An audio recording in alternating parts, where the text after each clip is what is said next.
الله تبارك وتعالى أن ينفعنا.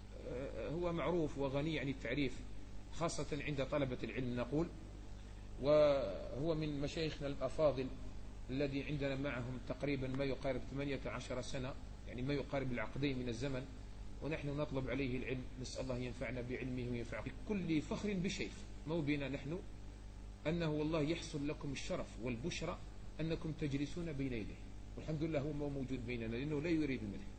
ولكن والله الذي لا إله غيره ما علمت طالب علم ولا شيخا من مشايخنا في الجزائر ولا شيخا من المشايخ السعودية الذي أعرفهم معرفة شخصية ذكر لي الشيخ إلا وقال لا أعرف طالب علم مثل في الهمة والأخلاق. والله ما أعرف أنا اليومنا هذا من طلبة العلم والدعاة المعروفين الذي أعرفهم وكلمتهم أو تكلموا ارتجالا عن الشيخ إلا وقالوا هذه الكلمة كلهم. ما أجد واحد اليوم، أنا يعني معلوماتي الشخصية لا أجد أحدا اليوم قال لي نعرف واحد مثله في الهمة وطلب العلم. المعلومة القاصرة، احنا لا نقول حصرا ما هذا والشيخ غايب عنا، نقول هذا الكلام، وهذا ما قلت تعلمون بين يدي من تجلسون، وكل بنو آدم يؤخذ من قوله ويرد. دائما احنا عندنا الكتاب والسنة فوق رأس الجميع، نرد بها كلام الناس ونقبل بها كلام الناس. ولهذا الشيخ جزاه الله خيرا من صاحب همة عالية جدا وصاحب علم من كل المتون، لا أعرف أنه غاب عليه متن أعرفه أنه لم يدرسه، وما يجد شيخا أقل منه علما أو مثله أو أعلى منه إلا ويشد له الرحال ويتعلم عنه.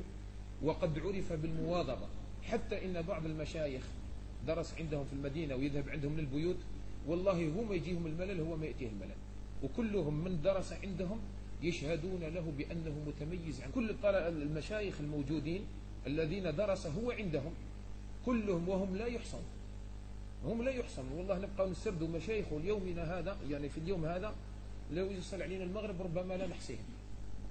وقد درس كثير من المتون، ما ترك من شيء من علوم اللغة، لا من النحو ولا من الصرف ولا من البلاغة ولا من العروض ولا من شيء من أنواع اللغة، وله علم حتى بالمسائل الشاذة في اللغة العربية.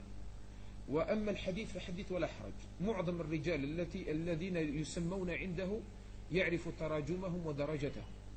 كثير من الأحاديث تسرد عنه سند يعطيك درجة الحديث، وله إجازات في علوم متفننة كثيرة، سواء في الفرائض أو في اللغة أو في الحديث أو في المسانيد أو في المستخرجات أو في الصحاح أو في الجوامع وفي القرآن الكريم وفي التجويد في القراءات.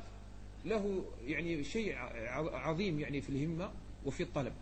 أما في القراءات فحدث ولا حرج، يعني فما يجد شيخا يطلب عنه العلم يأخذ منه القراءات الإجازات إلا ويمكث بين يديه ويسمع منه أو يسمعه ويأخذ منه الإجازة.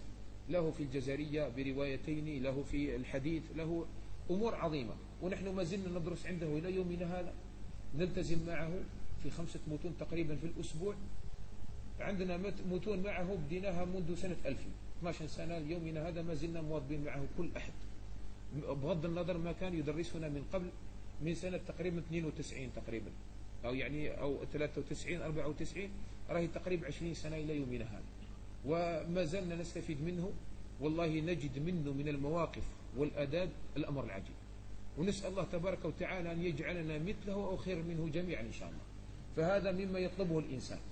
وكلمناه في الدورة العلمية واستبشر خيرا وباركها بإذن الله تبارك وتعالى، ونحن إن شاء الله عز وجل لعل تأخره هذا ب20 دقيقة جعلها الله عز وجل لنا فرصة حتى نذكر عنه بعض المناقب. نسأل الله عز وجل أن يكون من أهل الإيمان وأهل العمل الصالح وإيانا وإياكم إن شاء الله.